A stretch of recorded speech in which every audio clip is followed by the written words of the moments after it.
अफ्रीकी सवाना के वसी मैदानों में सिम्बा नामी शेर का एक छोटा बच्चा प्राइड लैंड्स के दानिशमंद बादशाह मफासे के यहाँ पैदा हुआ। सिम्बा के जिंदा दिल जज्बे और तजस्सुस ने से अपने बेहतरीन दोस्त नाला के साथ मुतअद्दिद मुहिम जोई में ले लिया। मफासे की चौकस नज़रों में और शामी बाबोन रफ़ीकी की रहनुमाई में सिम्बा ने सर्किल ऑफ लाइफ के नाजुक तवाज़ुन के बारे में जान लिया। ताहम सानिहा इस वक्त पेश आया जब सिम्बा के चचा सकार ने हसद और अज़ाइम के बाइस मफासे के खिलाफ बगावत का मंसूबा बनाया, जिसके नतीजे में सिम्बा को जलावतन कर दिया गया।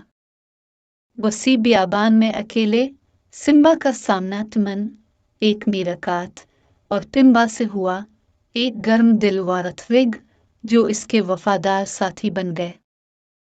जैसे जैसे सिम्बा बड़ा हुआ, उसने अपनी हकीकी शनाख्त और उसके साथ आने वाली जिम्मेदारियों को दरियाफ्त किया।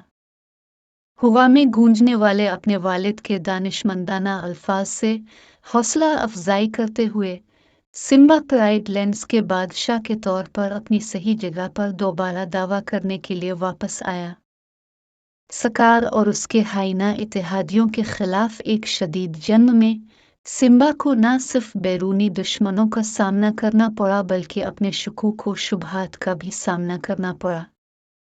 नाला टाइमन की हिमायत और मफासे के जज्बे से उसकी रहनुमाई करते हुए सिम्बा फतेहाना तौर पर उभरा, जिसने प्राइड लैंड्स में तवाज़ुन बहाल किया। सिम्बा के सफ़र ने इसे हिम्मत, दोस्ती और अपनी तकदीर को गिले लगाने की अहमियत सिखाई।